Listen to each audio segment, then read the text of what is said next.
जय हिंद दोस्तों, स्वागत है आप सभी का आपके अपने चैनल सिलेक्शन मेंटर पे। चलिए हम लोग शुरू करते हैं आज अपनी जो है करंट अफेयर्स की क्लास। तो सभी लोग पहले तो आप लोग वीडियो को शेयर कर दीजिएगा। इसके बाद में हम लोग शुरू करेंगे आज की अपनी क्लास। सबसे पहले तो वीडियो को शेयर करिएगा आप लोग। और मैंने आप लोगों से सबसे पूछा था कि देखो, क्योंकि मैं ये सोच रहा हूँ कि कुछ प्रश्न जो हैं उनको बढ़ा दिया जाए मैथ्स वगैरह में। ठीक है, मैथ्स रीजनिंग जो है वो क्लास जो है लगभग 1 घंटे से ऊपर जा सकती है। तो आप लोग बताइएगा कि समय परिवर्तित करके क्या रख लिया जाए। मैंने कल भी आप लोगों से पूछा था और मैं आज भी आप लोगों से पूछ रहा हूँ। तो एक बार सभी लोग आप लोग बता दीजिएगा कि रात वाली क्लास का समय परिवर्तित करके क्या रख लिया जाए। 9 से 10 रख लिया जाए क्या? क्योंकि अगर ये 10 से थोड़ी बहुत आगे भी चली जाएगी तो कोई समस्या नहीं होगी। तो इसलिए आप लोग बताइएगा इस क्लास को बदलकर थोड़ा समय और बढ़ा दिया जाए। अगर आप लोग तैयार हैं तो बताइएगा। बाकी आप लोग वीडियो को शेयर वगैरह करते रहिएगा। बाकी हम लोग शुरू करते हैं फिर आज की अपनी क्लास। बाकी आप लोग अपना कमेंट करते रहिएगा क्लास वगैरह के बारे में, तो हम लोग देखते रहेंगे। ठीक है, चलिए बढ़ते हैं आगे। पहला प्रश्न है आज का कि नागरिक हवाई क्षेत्रों में ड्रोन के उड़ान को अनुमति देने वाला दुनिया का पहला देश बन गया है। ए ऑप्शन है अमेरिका, बी ऑप्शन है आपका फ्रांस, सी ऑप्शन है इजराइल और डी ऑप्शन है आपका चीन। तो बताइएगा कि कौन सा देश जो है वो ड्रोन को अनुमति देने वाला दुनिया का पहला देश बना है नागरिक क्षेत्र में। तो वो कौन सा बना है? इजराइल बना है। कौन सा? इजराइल बना है। सी ऑप्शन आप लोगों का बिल्कुल सही हो जाएगा। तो कौन सा देश हो जाएगा आपका?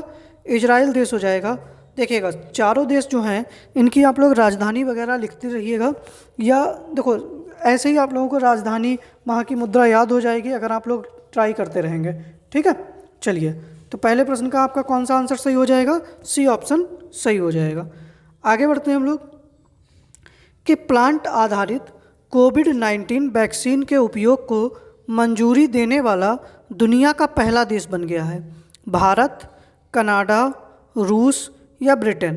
तो बताइएगा कि प्लांट आधारित जो कोविड-19 वैक्सीन है इसके उपयोग को मंजूरी देने वाला पहला देश क्या बन गया है? और इसने इस वैक्सीन का नाम रखा है कोवीफेंज। क्या नाम रखा है? कोवीफेंज नाम रखा गया है। और ये कौन से देश ने मंजूरी प्रदान की है? तो कनाडा ने। किसने? कनाडा ने इसको मंजूरी प्रदान की है। तो सेकंड प्रश्न का बी आंसर आपका बिल्कुल सही हो जाएगा। आगे बढ़ते हैं कि दुनिया की सबसे खूबसूरत इमारत म्यूजियम ऑफ द फ्यूचर खोला गया किस देश में खोला गया है? ये कतर, सऊदी अरब, चीन या दुबई। ठीक है, इसमें क्या होगा कि जब आप लोग इसमें जाएंगे तो ये आपको 2071 की बारे में बताएगा कि आज से 2071 में मतलब जीवन कैसा होगा, कैसी क्या चीज़ें होंगी, तो उसके बारे में ये बताएगा। तो इस किस देश में खोला गया? तो दुबई में खोला गया। कहाँ पर? दुबई में खोला गया। और ये एक 7 मंजिला इमारत होगी। कैसी? 7 मंजिला इमारत होगी और यह स्टील से बनेगी। ठीक है, तो कहाँ खोला गया? दुबई। और दुबई ऑप्शन में आना है तो क्या आ जाए? संयुक्त अरब अमीरात। संयुक्त अरब अमीरात। ठीक है, इसको भी ध्यान रखिएगा आप। चलिए आगे बढ़ते हैं हम लोग कि बत्सराई तूफान ने किसे प्रभावित किया? मेडागास्कर को, यूरोप को, जर्मनी को या चीन को। तो बताइएगा कि जो बत्सराई तूफान आया इसने किस देश को प्रभावित किया? तो सही आंसर आप लोगों का क्या होना चाहिए? मेडागास्कर को। किसको? मेडागास्कर को।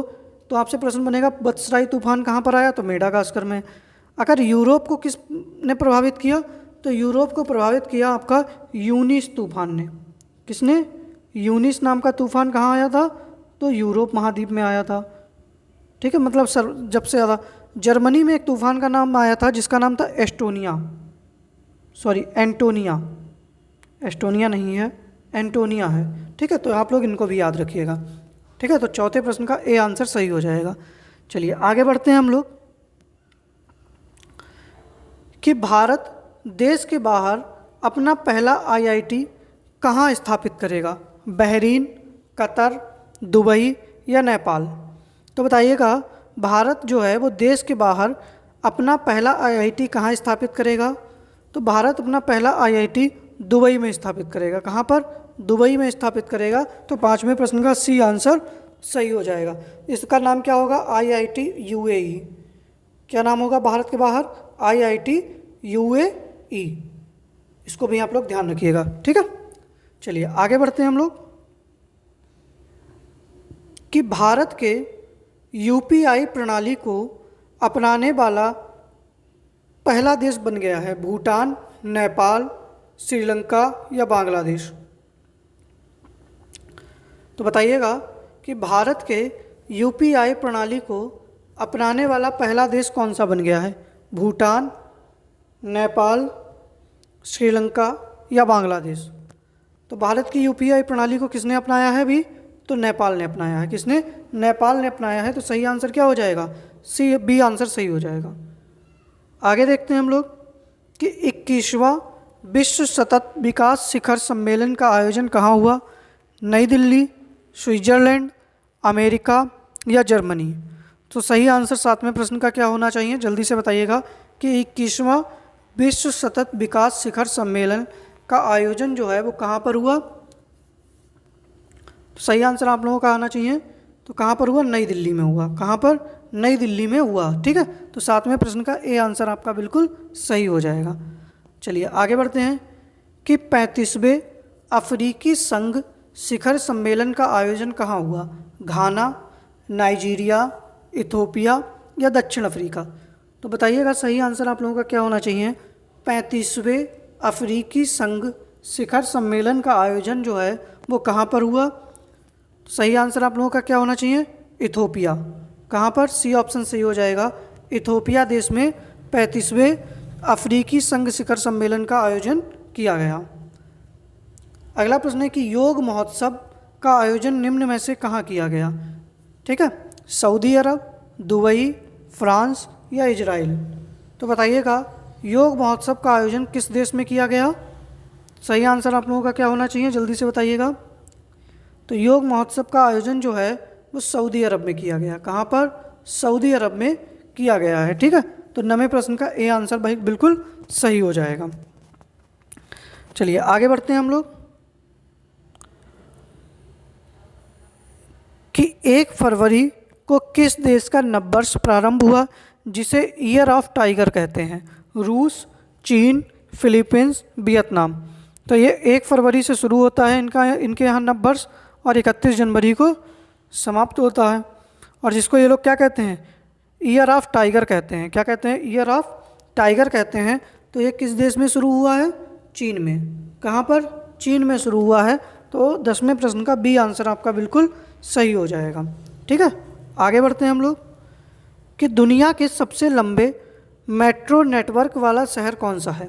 मतलब दुनिया का सबसे लंबा मेट्रो नेटवर्क वाला शहर कौन सा है? टोक्यो, शंघाई, बीजिंग या नई दिल्ली? तो बताइएगा दुनिया का सबसे लंबा मेट्रो नेटवर्क वाला शहर कौन सा है? तो कौन सा है? शंघाई है। कौन सा है? शंघाई देश जो है वो दुनिया का सबसे लंबा मेट्रो नेटवर्क वाला शहर है। सेकंड स्थान पर कौन है? तो बीजिंग है। और थर्ड स्थान पर कौन सा है? तो नई दिल्ली है। कौन सा है? नई दिल्ली है, ठीक है। तो नई दिल्ली जो है दुनिया का सबसे लंबा मेट्रो नेटवर्क वाला शहर है। किस नंबर पे आता है? तो तीसरे नंबर पे आता है, ठीक है। चलिए आगे बढ़ते हैं हम लोग कि किस देश में तेल रिसाव के कारण पर्यावरणीय आपातकाल घोषित किया गया? ये 90 दिन का पर्यावरण आपातकाल घोषित किया गया है। किस देश में? ठीक है, 90 दिन का इन्होंने पर्यावरणीय आपातकाल घोषित किया गया था। किस देश में? तेल रिसाव के कारण। तो दक्षिण अमेरिका का एक देश है पेरू। कौन सा है? पेरू। तो पेरू देश में क्या हुआ था कि वहाँ पर तेल रिसाव के कारण 90 दिन का पर्यावरणीय आपातकाल घोषित किया गया था, ठीक है। चलिए आगे बढ़ते हैं। पेरू की राजधानी और चिली की राजधानी आप लोग बताइएगा, लातविया की और पोलैंड की भी, चारों देशों की राजधानी बताइएगा। चलिए आगे बढ़ते हैं हम लोग कि जनवरी 2022 में पहली ब्रिक्स सेरेपा की बैठक की अध्यक्षता किसने की? भारत ने, रूस ने, चीन ने या दक्षिण अफ्रीका ने? तो जनवरी 2022 में पहली ब्रिक्स सेरेपा की बैठक की अध्यक्षता किसने की? अच्छा, भारत की तरफ से सेरेपा कौन बना था, आप लोग ये भी बताइएगा। तो भारत की ओर से सेरेपा थे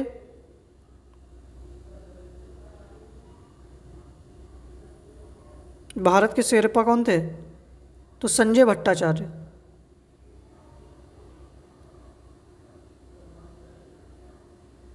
संजय भट्टाचार्य, ठीक है।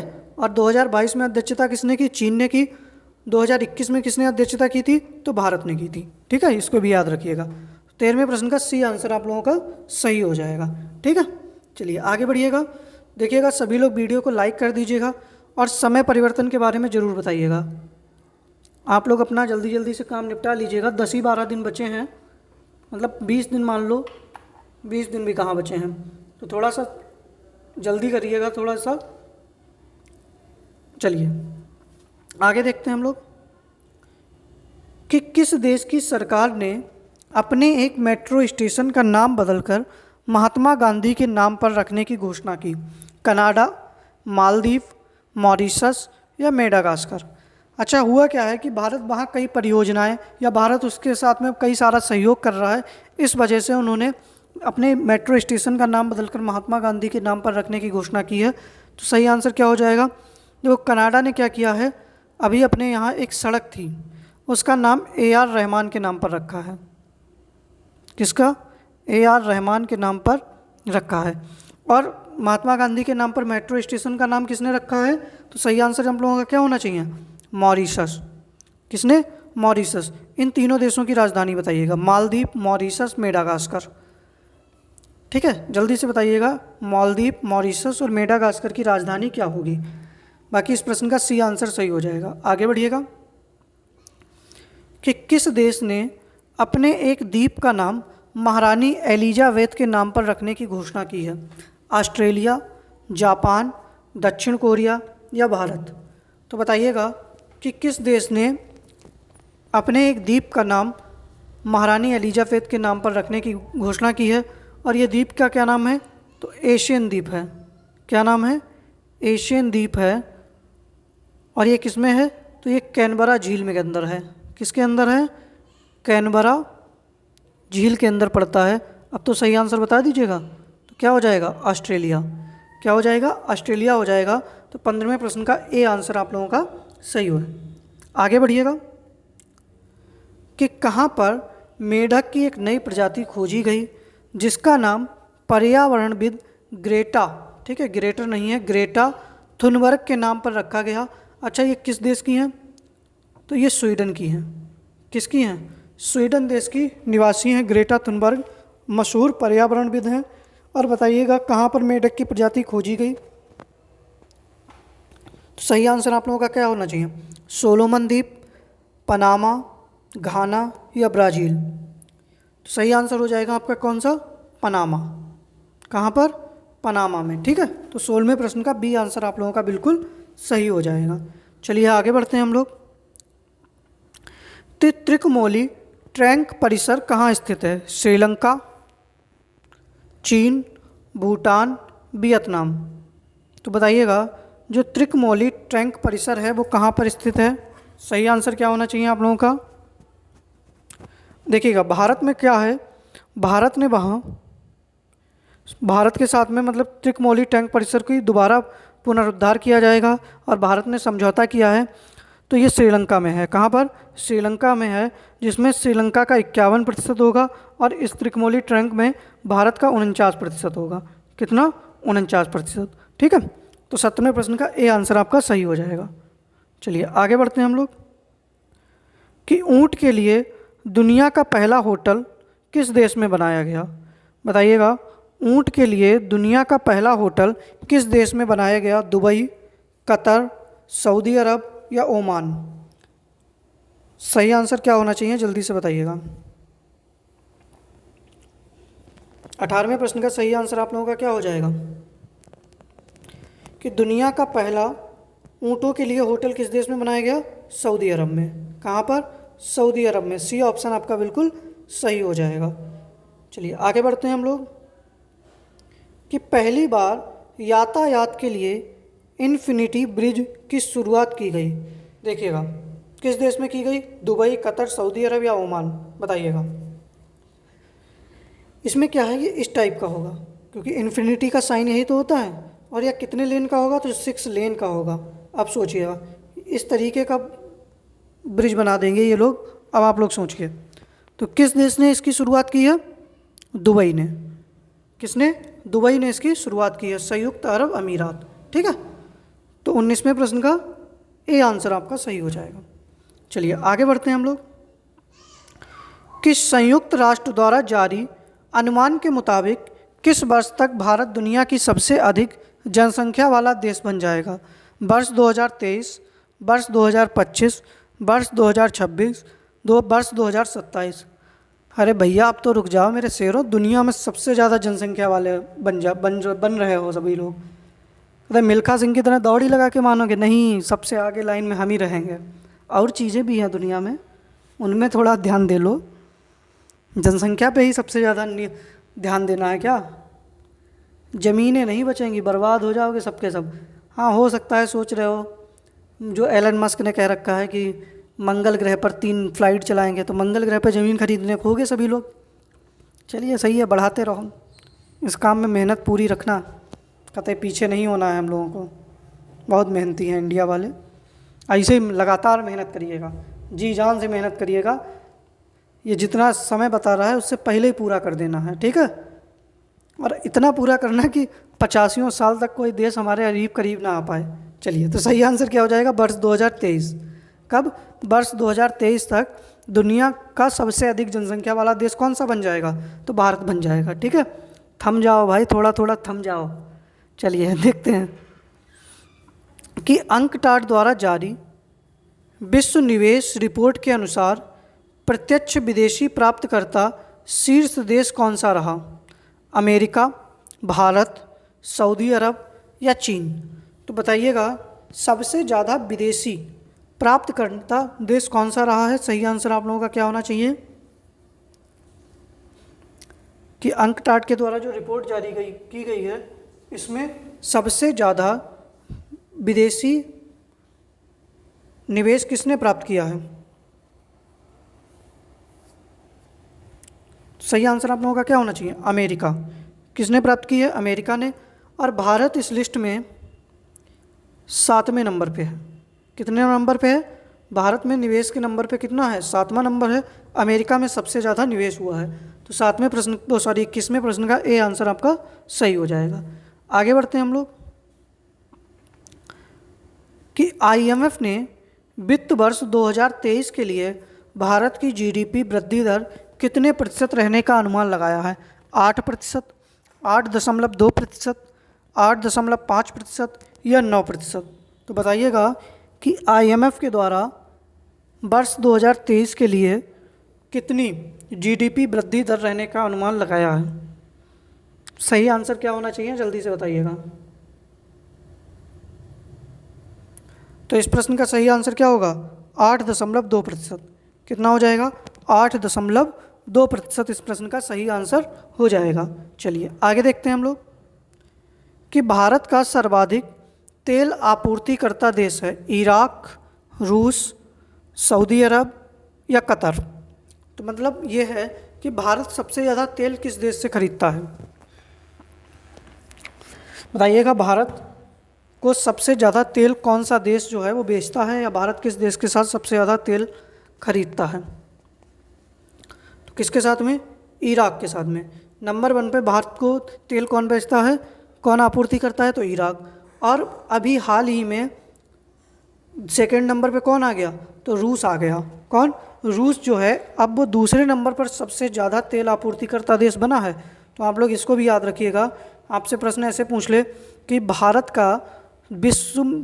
का दूसरे नंबर का सर्वाधिक तेल आपूर्तिकर्ता देश कौन सा है? तो रूस है। ठीक है, कौन सा है? रूस है।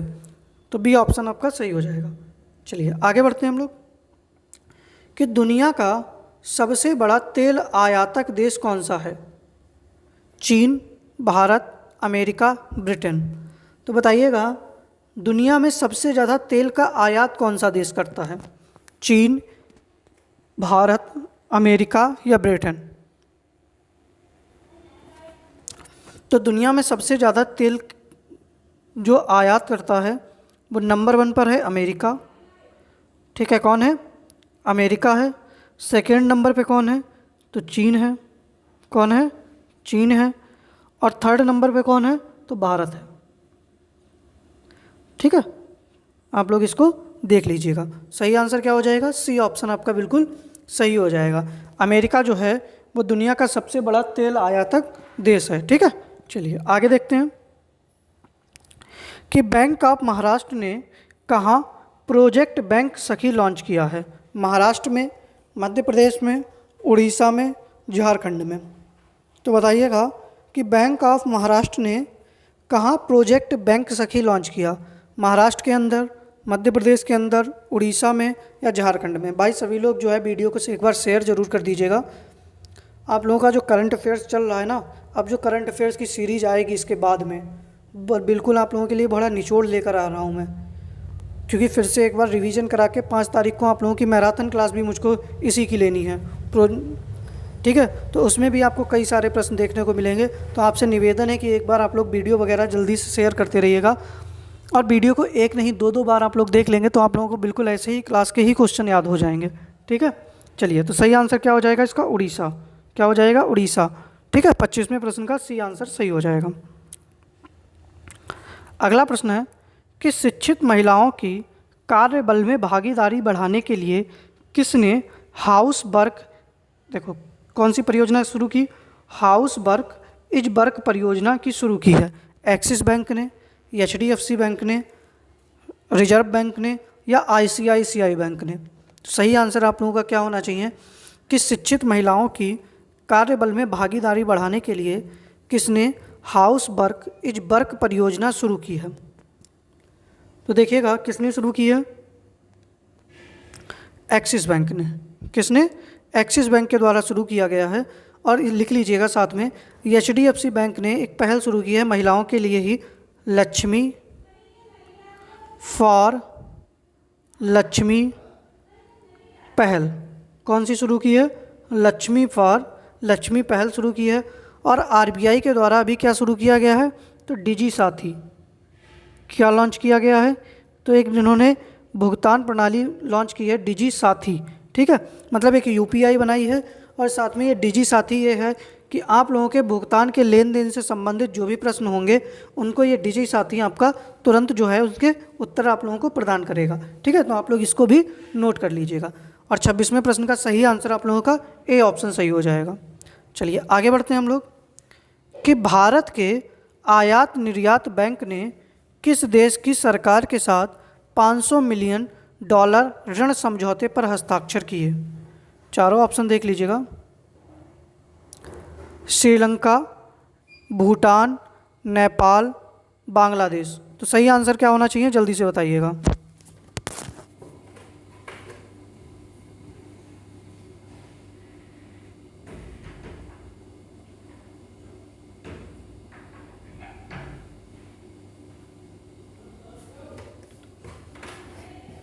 तो बताइएगा इस प्रश्न का सही आंसर क्या हो जाएगा?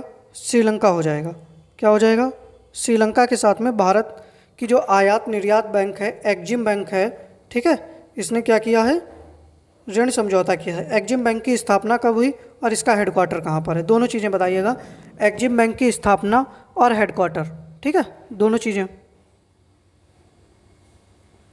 चलिए आगे बढ़ते हैं हम लोग 28वें प्रश्न पर कि विश्व में खीरे और ककड़ी का सबसे बड़ा निर्यातक देश कौन सा है? चीन है, बांग्लादेश है, भारत है या पाकिस्तान है? तो बताइएगा खीरे और ककड़ी में सबसे ज़्यादा निर्यात कौन सा देश करता है? ठीक है, विश्व में खीरे और ककड़ी का सबसे बड़ा निर्यातक देश कौन सा है? तो सही आंसर आप लोगों का क्या होना चाहिए?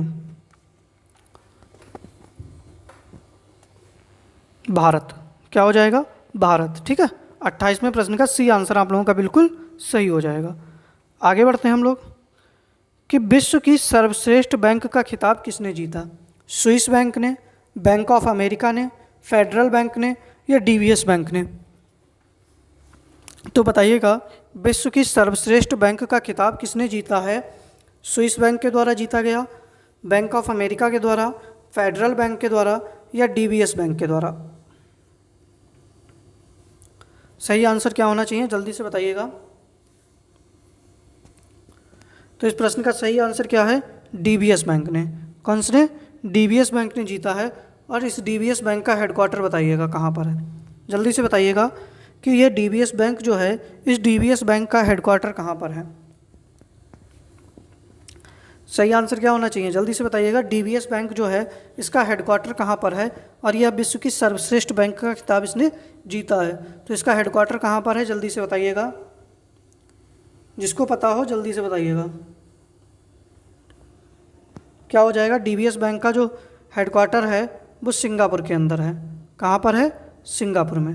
ठीक है, चलिए आगे बढ़ते हैं हम लोग कि भारत सरकार ने किस राज्य की जल आपूर्ति सुधार के लिए एडीबी के साथ 112 मिलियन डॉलर का ऋण समझौता किया है? एडीबी मतलब एशियन डेवलपमेंट बैंक।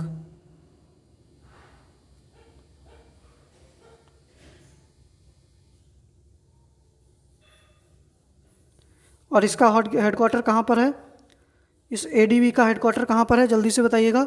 और भारत ने किस राज्य की जलापूर्ति में सुधार के लिए एडीबी के साथ 112 मिलियन डॉलर का ऋण समझौता किया है? तो झारखंड के साथ में। किसकी? झारखंड में जल आपूर्ति के सुधार के लिए एडीबी के साथ 112 मिलियन डॉलर का ऋण समझौता किया गया है। और एडीबी का हेडक्वार्टर कहाँ पर है?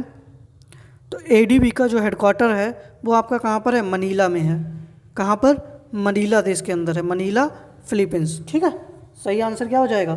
Manila Philippines. बाकी इसका आंसर क्या है? झारखंड। चलिए आगे बढ़ते हैं हम लोग कि महाराष्ट्र में ग्रामीण कनेक्टिविटी में सुधार के लिए भारत सरकार ने किस बैंक के साथ 300 मिलियन डॉलर का ऋण समझौता किया है?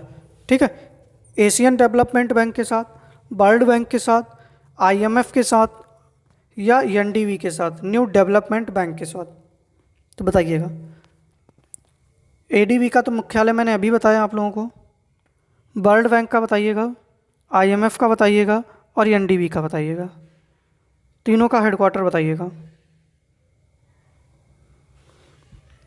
तो भारत सरकार ने महाराष्ट्र में ग्रामीण कनेक्टिविटी सुधार के लिए किसके साथ ऋण समझौता किया है? तो एशियन डेवलपमेंट बैंक के साथ में ऋण समझौता किया गया है। ठीक है, 31वें प्रश्न का ए आंसर सही हो जाएगा। आगे देखते हैं कि किस बैंक ने जलवायु परिवर्तन से निपटने के लिए हरित और सतत जमा की शुरुआत की? HDFC bank, Kotak Mahindra bank, ICICI bank या देना बैंक? तो बताइएगा कि किस बैंक ने जलवायु परिवर्तन से निपटने के लिए हरित और सतत जमा की शुरुआत की? सही आंसर आप लोगों का क्या होना चाहिए?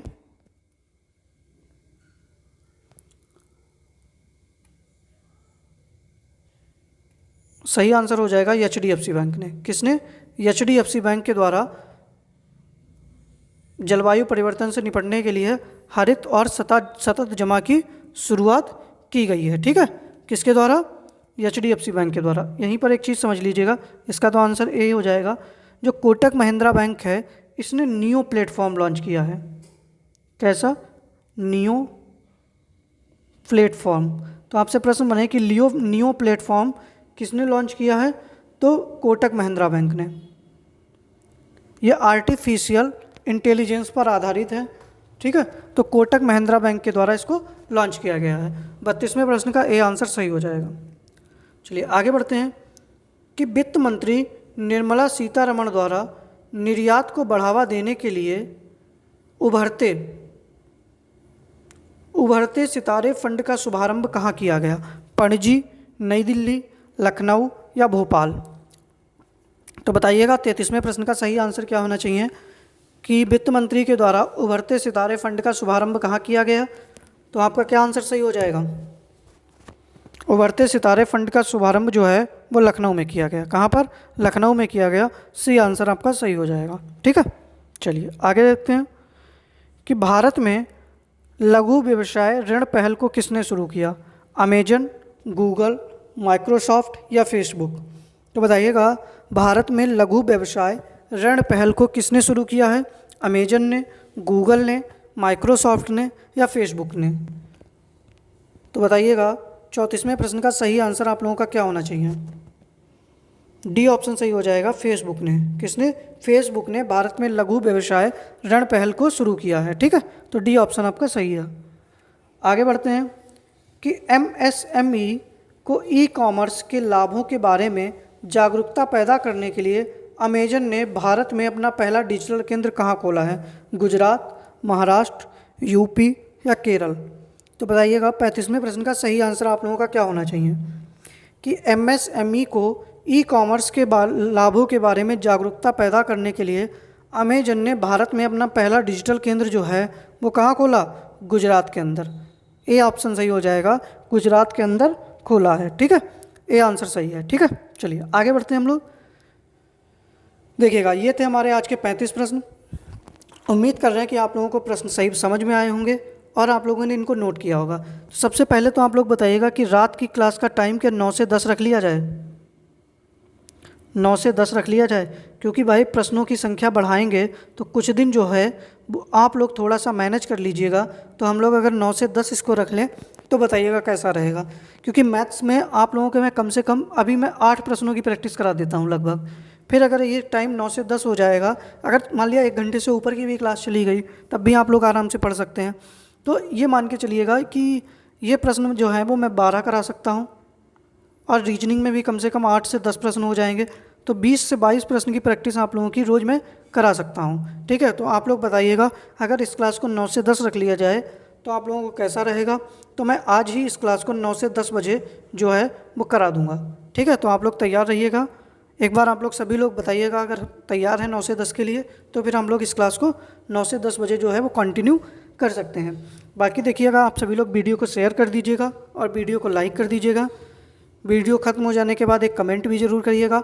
बाकी जितना भी करंट अफेयर्स की मैंने अभी तक क्लासेस पढ़ाई हैं, जितनी भी, शायद 17 या 18वीं क्लास ये होगी, सारी क्लासेस जो है वो आप लोग एक बार देख लीजिएगा, उनके नोट्स बना लीजिएगा। क्योंकि मैं PDF तो मैंने भेजी है, लेकिन बहुत जगह क्या है मैंने एडिशनल जानकारी भी दी है। तो अगर आप वीडियो के साथ में एडिशनल जानकारी भी सुन लेंगे तो आप लोगों के कई सारे प्रश्न जो हैं वो वहाँ से भी मिल सकते हैं। ठीक है, बाकी आप लोग तैयार रहिएगा। जो समय आप लोग बताएंगे आज उसी समय पर जो है वो रात वाली क्लास हो जाएगी। तो अब मिलते हैं हम लोग मैथ्स और रीजनिंग की प्रैक्टिस क्लास में। बाकी आप लोग मेहनत करिएगा, पढ़ते रहिएगा। बाकी मिलते हैं रात में। धन्यवाद।